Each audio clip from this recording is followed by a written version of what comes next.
O sonho que se realiza, um tempo pra conhecer gente, uma fase gostosa da vida, os dias que marcam seus dias pra sempre. Construa sua própria história com a UniaSelv, dá pra realizar. Construa sua própria história com a UniaSelv. Com a UniaSelv, você chega lá. Olá, começa agora mais um episódio do podcast Pode Perguntar, mais um canal da UniaSelv que traz conteúdo de qualidade para você. Acomode-se e curta o nosso bate-papo. Em nosso último episódio, falamos sobre quais carreiras e profissões estarão em alta no futuro, segundo fatores, mudanças e demandas do mercado atual. Se você ainda não ouviu esse episódio, não deixe de conferir. Agora, vamos ao episódio de hoje.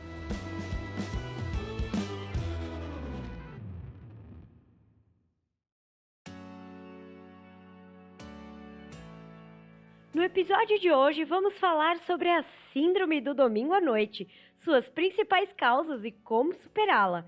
Essa síndrome nada mais é do que aquele sentimento de vazio, ansiedade e até mesmo desespero que nos acomete ao final dos domingos, muitas vezes acompanhado do pensamento desanimador: amanhã começa tudo de novo. É fato que se tememos constantemente a nossa volta à rotina semanal, há algo de errado com ela, e isso deve ser mudado. E para discutir sobre esse assunto com a gente, temos o prazer de receber hoje no Pode Perguntar Leonardo Soares, psicólogo clínico e que atua na abordagem cognitiva comportamental. É graduado também em Direito, pós-graduado em Gestão Estratégica de Pessoas e pós-graduado em Terapia Cognitiva Comportamental. Também é professor em faculdade e cursos técnicos, onde dá aulas de psicologia aplicada à saúde e saúde mental, além de palestrante em atendimento e humanização. E como hoje, 27 de agosto, data de gravação desse podcast, é o dia do psicólogo, eu aproveito para te parabenizar. Leonardo Soares, seja muito bem-vindo e obrigada pela sua participação. Olá, muito obrigado aí, né? O sentimento de gratidão é todo meu, né? De estar aqui com vocês, né? Falando um pouquinho aqui, dividindo um pouquinho de conhecimento nesta renomada instituição. Muito obrigado aí, caiu bem hoje no dia do psicólogo, fico bem feliz aqui de dividir um pouquinho desse dia aqui com vocês. Muito obrigado. Leonardo, e para começar o nosso bate-papo de hoje, você poderia explicar um pouco mais sobre o que é essa síndrome do domingo à noite? Então vamos lá, né? Síndrome do domingo à noite, né? A gente fica com aquele sentimento, aquelas frases, né? Tipo, amanhã começa tudo de novo, angústia, ansiedade vem à tona.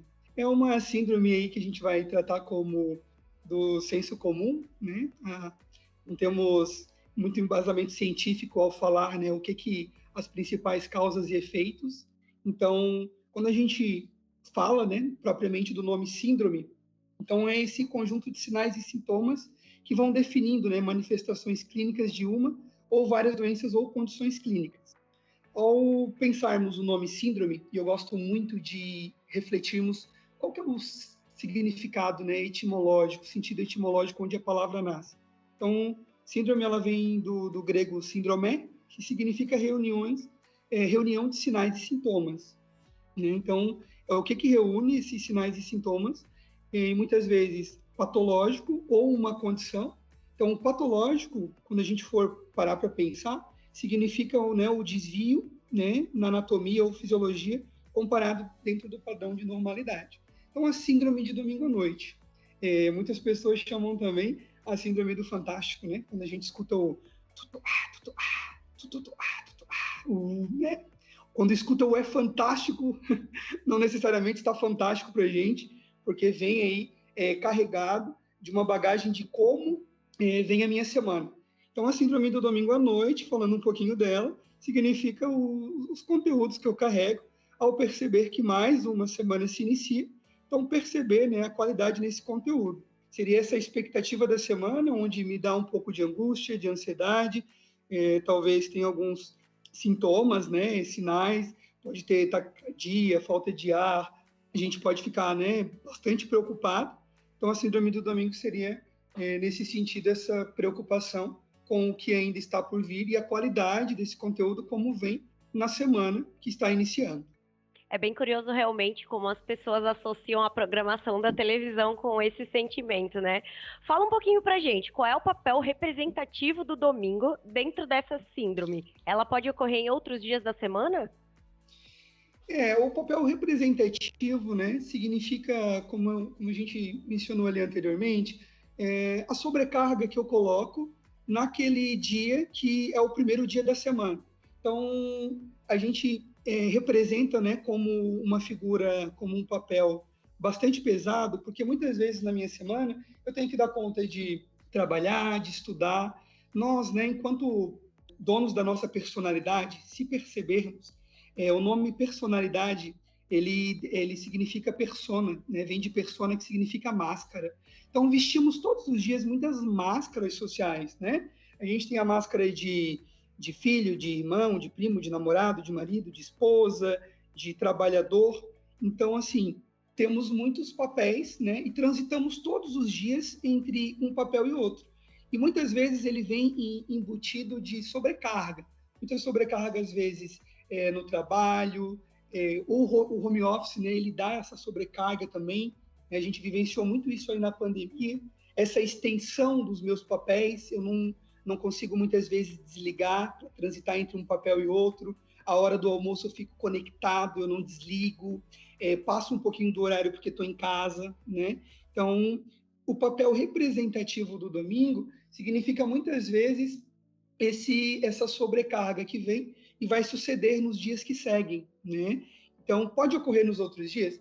Pode ocorrer, porque vai de acordo com a rotina de trabalho de cada um, né? Quando eu estou falando aqui com vocês, nesse sentimento do domingo, geralmente eu estou generalizando, falando aí de pessoas que trabalham de segunda a sexta, ou de segunda a sábado, né? Mas há pessoas que vão trabalhar em escalas de plantões, em escalas diferenciadas, e podem colocar o peso aí, né, em outro dia da semana. Mas, geralmente, vai estar ligado aí às pessoas que têm uma rotina de segunda a sexta, de segunda a sábado, que, né, tem pouco tempo aí para descansar, e ao descansarem já percebem que é hora de retornar, e retornam aí numa pegada, né, de ter que dar conta, as metas, as cobranças sociais, as validações dos olhares dos outros, e a gente transitando aí no meio disso tudo, né? E até que ponto a recorrência desse sentimento pode ser considerada normal, dentro do ponto de vista psicológico? É assim, né? O que a gente tem que perceber? Existem várias nomenclaturas do padrão de normalidade, né? Existe normalidade aí no Ministério da Saúde, normalidade pela Organização Mundial da Saúde. Então, o que a gente tem que perceber? Quando aqueles comportamentos ou aquele sentimento que nos chega no domingo à noite, né, ele começa a interferir no nosso cotidiano, na nossa vida. Então, eu percebo aí uma mudança de emoções, de sentimentos, mais ou menos, né? Se a gente for perceber, a gente tem em torno aí de uns 6.000 pensamentos todos os dias. Então, verificar a qualidade desses pensamentos, né? Como que está o conteúdo deles, o quanto que tem de qualidade. Muitas vezes a gente tem aí uma tendência de catastrofização, a gente tende a catastrofizar, né, o futuro, as relações, as situações. Então, considerar normal, dentro de a gente poderia analisar assim 3 pilares. Verificar a questão da intensidade, então, o quanto aquilo é intenso para mim e me causa desconforto, verificar, né, essa intensidade que ocorre.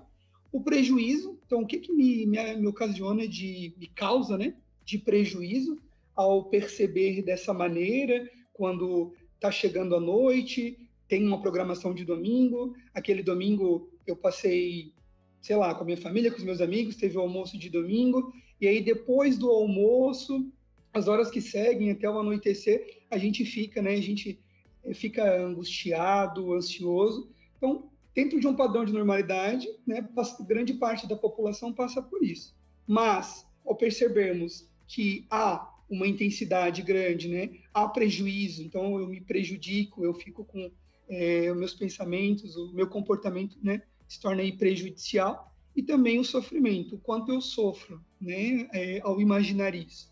E verificar com relação à minha semana, porque quando eu tenho esses pensamentos, essa angústia, essa ansiedade, e ao falarmos, por exemplo, de ansiedade, Se a gente for parar para pensar, ansiedade significa ansiar, significa preocupar.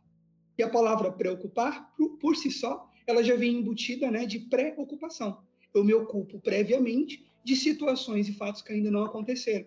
E eu esqueço de viver o aqui e agora na sua totalidade, né? Muitas pessoas ficam presas a padrões e situações do passado. Então, muitas pessoas moram lá no passado. Se eu tivesse feito, se eu tivesse realizado, se eu tivesse comprado, se eu tivesse formado, estaria assim desse jeito.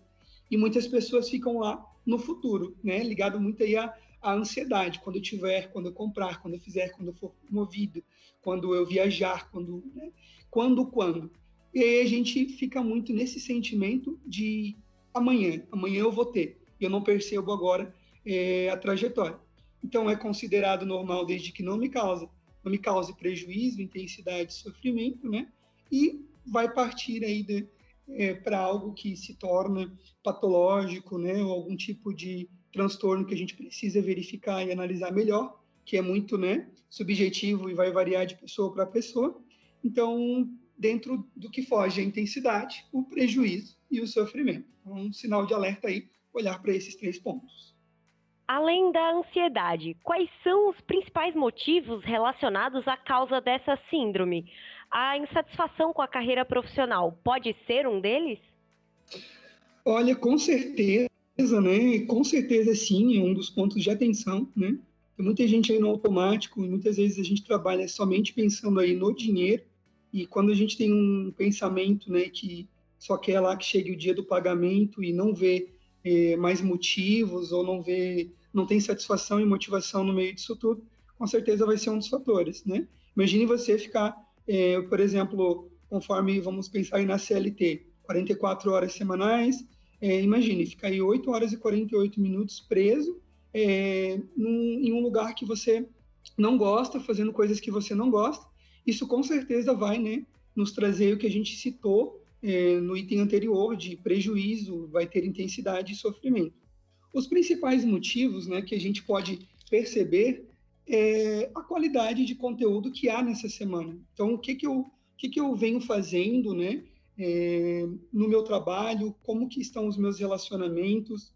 Então, perceber como que a gente transita entre os nossos papéis sociais e que valor, né, que peso que a gente está dando para isso. Então, os principais motivos relacionados à causa dessa síndrome seriam muito essa questão de qualidade, a qualidade que eu tenho no meu dia a dia. A gente está numa era, né, numa época muito corrida, a gente corre para lá, corre para cá, e se eu falasse assim para vocês, né, que estão ouvindo esse podcast nesse momento, assim, parem experimentem parar agora o que vocês estão fazendo, né, aí com um fone de ouvido de vocês, de qualquer localidade do Brasil que vocês estejam, e inspirem profundamente. Então, inspirar, sintam o ar, né? A gente pode fazer juntos aqui, né? Então, inspira, então parem, inspirem agora e prestem atenção no ar entrando pelos pulmões de vocês. Então, ó, inspira,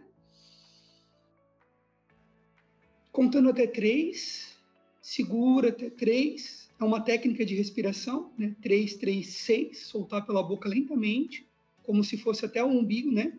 E aí, talvez, ao falar isso com vocês, seja o primeiro momento do dia que vocês realmente prestaram atenção na respiração de vocês. A gente não para perceber que estamos respirando, né?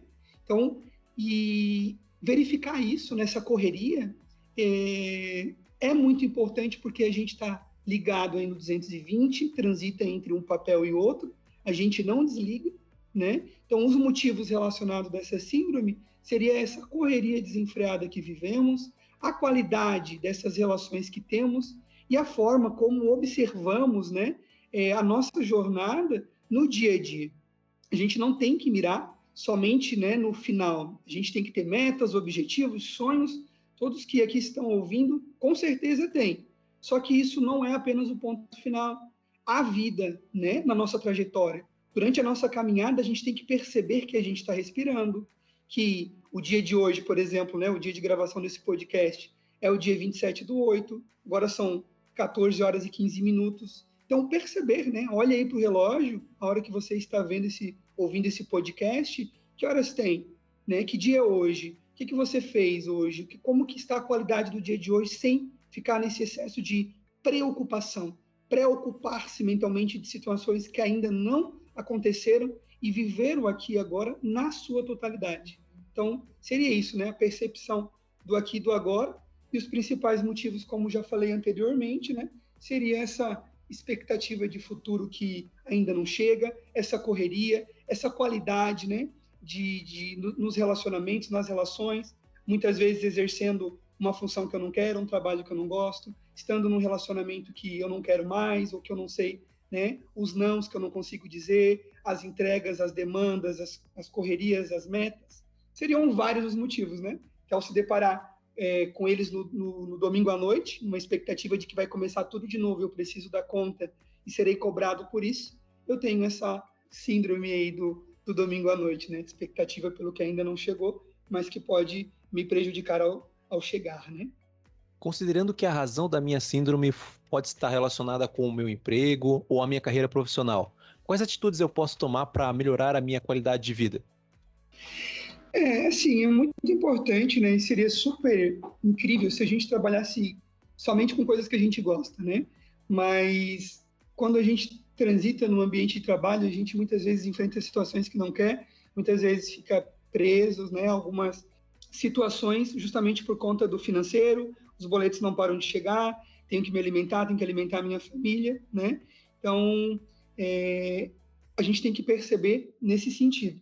Então, se a razão for relacionada ao meu emprego, tem que verificar, né? Esse meu emprego, ele faz sentido para mim? Eu trabalho somente pelo dinheiro? Eu, Leonardo, carrego um conceito de trabalho de que a gente tem que servir e ser útil, né? Dentro de cada um, dentro da sua profissão, dentro do que sente como missão, né? Então, transitar dessa forma, servindo e sendo útil dentro das minhas capacidades, do conhecimento, do meu manejo, da minha forma de trabalhar, né? É uma forma aí de ter aí um fardo mais leve ao transitar na profissão. Então, eu tenho que verificar como que eu estou nesse momento. Será que esse trabalho, será que faz sentido para mim? Será que eu tenho prazer de estar aqui ou não? Como é que estão as minhas relações interpessoais com a equipe? Isso é muito importante, né? Existe aí o nosso universo intrapessoal, que é como a gente lidar com os nossos sentimentos, as nossas emoções, o nosso mundo interno, e depois a gente também toca as pessoas com as relações interpessoais. Então, perceber, né, se há qualidade nesse trabalho, se faz sentido para mim, né? Se eu não entrei no automático. Então, muitas vezes a gente entra no automático, né, no trabalho, perceber se faz sentido, se esse trabalho está valendo a pena, e se for o caso, né, verificar a longo prazo, traçar metas, né, onde eu estou, como eu estou. Então, existe, né, uma ponte aí que a gente atravessa entre quem somos e quem estamos nos tornando, e verificar, através dessa ponte, se a minha profissão também precisa ser mudada, se esse trabalho está me dando só dinheiro, e o que me traz aí de embutido de prejuízo, sofrimento, intensidade. Então, verificar, né, como tornar melhor a minha qualidade de vida é traçar metas, tirar um tempo para você no meio disso tudo. A gente não só trabalha, não só estuda, pessoal. A gente tem que se dar conta, né, de que a vida está acontecendo ou perguntar, né, qual foi o último momento, qual foi o último dia que você tirou um tempo para você no meio da correria. Pelo menos para ouvir uma música que gosta, ou tomar um banho relaxante no final do dia, ou fazer uma caminhada, beber água. Até mesmo o fato de beber água a gente acaba esquecendo com tantas coisas que temos que fazer aí no meu dia a dia, né? Então, as atitudes elas têm que ser colocadas em práticas, porque mais bonito que atitudes, mais bonito que as palavras ditas são as atitudes realizadas. As atitudes falam muito mais da gente do que as nossas palavras quando a gente pensa e o vento leva. Então, a gente tem que verificar nesse transitar que qualidade que temos e se as nossas ações, né, quando o que eu penso, o que eu falo, o que eu faço estão em sintonia, talvez seja uma forma de mensurar se estamos indo aí no caminho certo da pessoa que estamos nos tornando aí ao longo da nossa trajetória. Leonardo, você acha que existe alguma idade limite para mudar de carreira? Quais caminhos nós podemos tomar para realizar de fato essa mudança? A gente tem que pensar, eu posso aqui dar o meu relato, né, da minha experiência, porque assim, a gente é muito cobrado pela sociedade, né, de termina logo o ensino médio, escolhe logo alguma coisa, se forma, trabalha, e aí se aposenta naquilo, e tem que ter dinheiro aí para viajar e para postar coisas boas, porque a gente precisa da validação dos outros. E aí a gente fica sempre nessa de tem que fazer ainda cedo, já passou a minha idade de fazer, e eu não concordo com isso, né? A minha primeira formação é direito, então eu já trabalhei como advogado, entrei no direito com 18 anos, terminei ele estava com recém 23 anos, e acabei não era aquilo que eu, quando terminei a faculdade, não tinha aquele brilho nos olhos pela advocacia, né? Passei na prova da OAB, acabei exercendo por um tempo, mas eu insisti em algo que eu já não sabia, né? Que não queria. Então, assim, aos 24 anos eu mudei e entrei numa graduação de psicologia, onde foram mais 5 anos de estudos, e não tem prazo, né? O nosso prazo ele é mental. O nosso prazo é o que te brilha os olhos, né? O limite, quando a gente coloca, ele é apenas mental. A gente não tem que ter, a gente tem que tomar cuidado aí com essas limitações, né? Tem uma frase que eu gosto muito do Cortella, Mário Sérgio Cortella, que ele diz, né? A gente tem que construir dentro da nossa mente fronteiras e não barreiras, porque as barreiras elas nos barram todos os dias e a gente, né, deixa de acreditar na gente. Então a gente tem que acreditar que aonde eu tô, como eu tô, a forma como eu tô, sempre dá tempo de mudar, sempre é tempo de mudança, né? E a mudança que eu quero ver fora, primeiro acontece no meu mundo interior, né? E os caminhos que eu posso tomar para realizar de fato, acreditar em mim, colocar em prática. Então muitas vezes a gente fica pensando que agora não vai dar, a gente fica esperando o melhor momento. O melhor momento é agora, pessoal. A gente só tem esse agora e a pandemia nos mostra. Agora, eu não tenho nada além desse momento. Não existe, né? Quando eu termino de falar, já é passado, eu estou falando com vocês no presente e o futuro já está chegando enquanto eu falo também. Então, o melhor momento é agora, em que estamos transitando aí no tempo, né? Então, decidam agora. O limite, ele é mental e eu desejo que vocês aí estejam, né, construindo fronteiras para vocês ultrapassarem. Os caminhos são meta, força de vontade, né? Colocar no papel quem eu sou, quem eu estou me tornando. Quando a gente coloca no papel, pessoal, experimentem colocar no papel, né, as metas de vocês dentro de 2, de 5, de 10 anos. Onde eu estou? Como que eu estou? Que qualidade que eu tenho? O que eu quero? Né? Então, para não ficarmos aí transitando numa jornada em branco. Muitas vezes a gente vê na sociedade, e se eu parasse para perguntar agora para você que está me ouvindo, você vive ou sobrevive? Né? Será que a gente vive na sua totalidade? Será que a gente só sobrevive para esperar o outro dia, esperar sexta-feira, esperar dezembro? E a gente fica nessa espera, não vejo a hora de dar 18 horas, não vejo a hora de chegar sexta-feira, não vejo a hora de ser dezembro para ter férias, não vejo a hora, não vejo a hora, não vejo a hora. Quantos anos já se passaram no meio de tudo isso? Os anos vão passar igual, mas a qualidade que você coloca nesses anos é que nos fazem, né, a diferença. Tem um outro pensador, que eu não lembro o nome, mas ele diz, a gente precisa acrescentar vida aos nossos dias, e não dias da nossa vida. Que qualidade de vida que eu tenho no meio disso tudo? É o que eu preciso perceber ao tomar essa mudança, né, dentro da pessoa que eu estou me tornando ao longo da minha trajetória e da minha história, né? Falando ainda sobre uma mudança de carreira, quais os benefícios uma mudança de carreira pode me proporcionar a longo prazo? É muito importante a gente pensar, né, que os benefícios, a gente vai muito ao encontro do que falamos anteriormente, mas seria esse prazer, né, ao desenvolver uma determinada atividade, uma determinada profissão. Então, ter prazer, e eu sempre digo, né, o que te brilha os olhos ao tocar a história de outra pessoa, né, através de uma profissão, através de uma... E cada um vai interpretar a missão, o propósito, né? O que eu tenho no meio disso tudo? Então, os benefícios seriam muito, né, nesse sentido, de estar bem consigo ao tocar outras pessoas e você mesmo, pela sua profissão, pela carreira que você escolheu, né? Mudar de carreira sempre dá tempo, né? Não temos idade, né? A gente vê aí nas mídias pessoas se formando aos 80, 90 anos. Pessoal, a idade ela é muito mental. A gente não deve, né? A mente que aprisiona, né? Ela nos torna reféns, né? Quem acredita em liberdade vive ela, livre está. Agora, quem acredita na prisão, né, e também vive ela, também vai estar preso.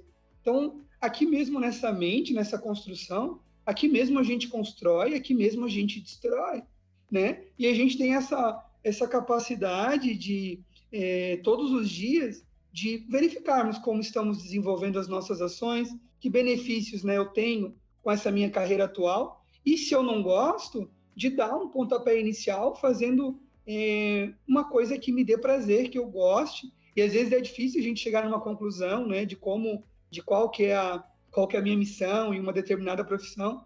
Às vezes a gente entra em alguns conflitos, né, e é difícil mesmo escolher muitas vezes, né, pessoal? Mas muitas pessoas têm facilidade, mas perceber realmente o que me dá brilho nos olhos, o que me motiva, né, a seguir todos os dias. E é muito importante essa fala da motivação. Quando falamos em motivação, né, significa ex-mover. O que significa que te move? O que te movimenta? O que te tira da cama? Né? O que faz você lá colocar o dedo no seu relógio ponto ou ser virtual e computar as horas e passar o tempo? Isso tem que ser prazeroso de certa forma, porque ficar num lugar onde a gente não gosta, 8 horas e 48, esperando dar 18, esperando dar sexta-feira, esperando ser dezembro, a gente precisa ver se estamos aí desenvolvendo de uma maneira correta, se gostamos, se temos prazer, ou se estamos aí no sentido contrário, né, sofrendo prejuízo, ou, né, intensidade e sofrimento, como a gente já falou anteriormente. Então, sempre é tempo de mudar tudo. Depende desse momento do aqui e do agora, para que possamos avançar na nossa trajetória, né, ao longo do tempo de quem estamos nos tornando. Além da motivação, é claro, o que eu devo considerar ao escolher um novo caminho? Escolher um novo caminho, né? Todos nós estamos aí na jornada, né, da vida, do conhecimento, do ensino, né? E escolher um novo caminho deve chegar para a gente, mais uma vez, no que nos brilha os olhos, né? O que vai me dar de possibilidade, vai me causar também, né, conforto, eu vou ter qualidade de vida para mim, para as pessoas que eu amo, para as pessoas que estão ao meu redor, né? Então, considerar o que te motiva, né? E a motivação, mais uma vez, vem nisso de motivar a ação, se formos pensar, né?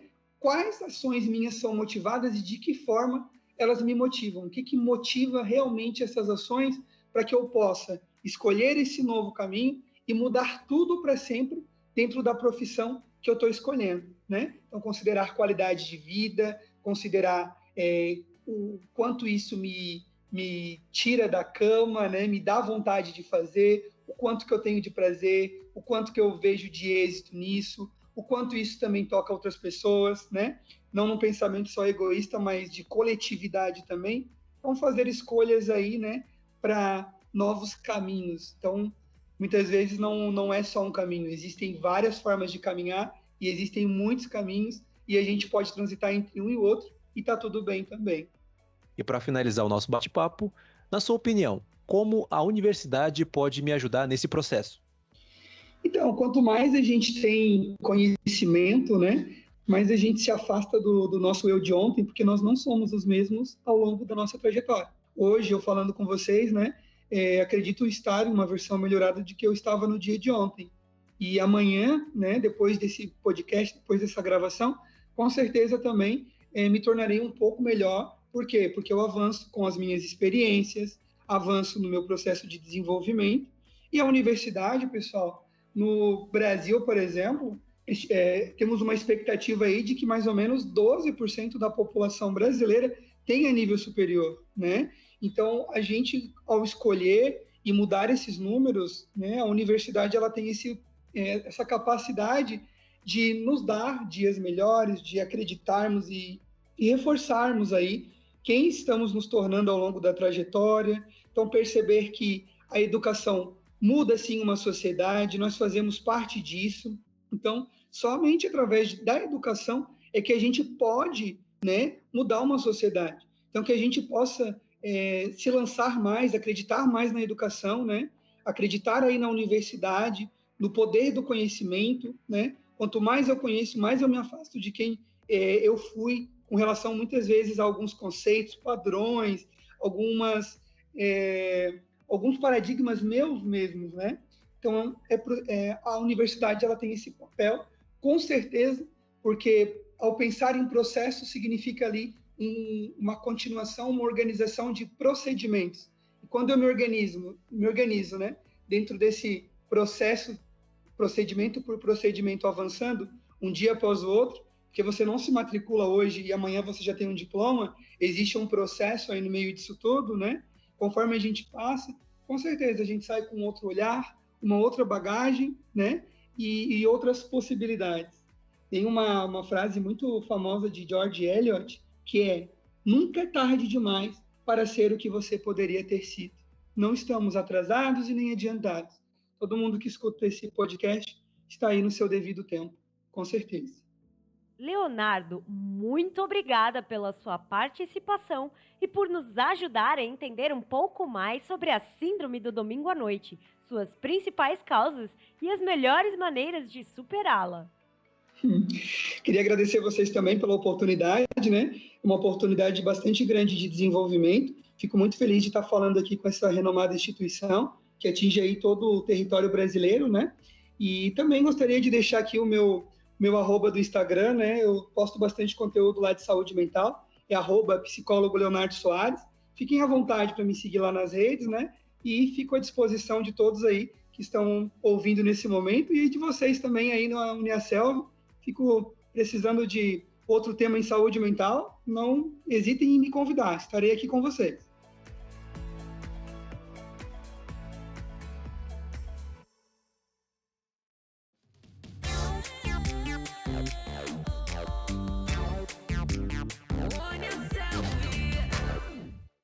O sonho que se realiza, um tempo pra conhecer gente. Esse foi o episódio de hoje do Pode Perguntar, o podcast da Uniaselv. Fiquem ligados nas redes sociais oficiais da Uniaselv. Lá você encontra tudo o que precisa saber sobre educação, vida profissional, mercado de trabalho e muito, muito mais.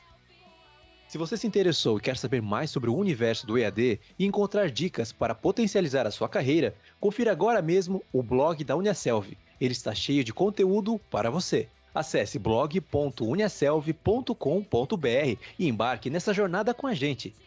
Muito obrigada a você que esteve comigo no episódio de hoje.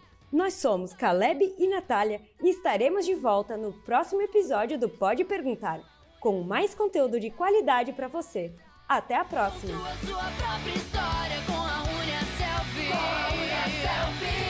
Você chega lá! Uniaselv.